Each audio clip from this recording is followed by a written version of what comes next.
Good morning. இன்றைக்கி நம்ம Friday நடந்த ஹேப்பனிங்ஸ் தான் பார்க்க போகிறோம். காலமாக 4 மணிக்கெல்லாம் எந்திரிச்சிட்டேன். முதல் நாள் விலாகில் சொல்லியிருந்தேன் என்னுடைய நாத்தனோட அம்மா ஓணத்துக்கு கேரளாவுக்கு கூப்பிட்டுருந்தாங்க அப்படின்னு. அது வந்து திரிசூர் டிஸ்ட்ரிக்டில் தான் இருக்குது. இங்கே கிளம்பலாம் அப்படின்னு ரெடி ஆகிட்டு இருந்தேன். ஹஸ்பண்டுக்கு ஆஃபீஸ் லீவெல்லாம் இல்லை, இங்கே செலிப்ரேஷன் அந்தளவுக்குலாம் இல்லை இல்லையா. ஸோ அதனால் அவருக்கு சாப்பாடெல்லாம் செஞ்சு வச்சுட்டு தான் வந்தேன். முதல் நாளே அவர் மெனு சொல்லிட்டாரு, சாம்பார் வித் வாழைக்காய் புட்டு செஞ்சு வச்சுட்டு போ அப்படின்னு. இந்த ரெண்டும் நான் செஞ்சுட்டேன். கூடவே பாயசம் கூட செய்யலான்னு ஆசையாக தான் இருந்துச்சு.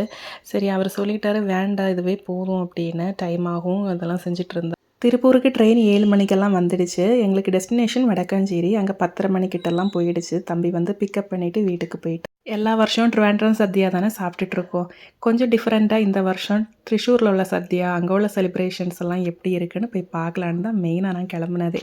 இனி அங்கே இருக்கிற செலிப்ரேஷன்ஸ், ஓண சத்யா இது எல்லாமே அடுத்த விலாகில் வரும். கண்டிப்பாக பாருங்கள். ஸ்டே டியூன் மகளே. இந்த விலாக் பிடிச்சிருந்தா சப்ஸ்கிரைப் பண்ணுங்கள். Bye by.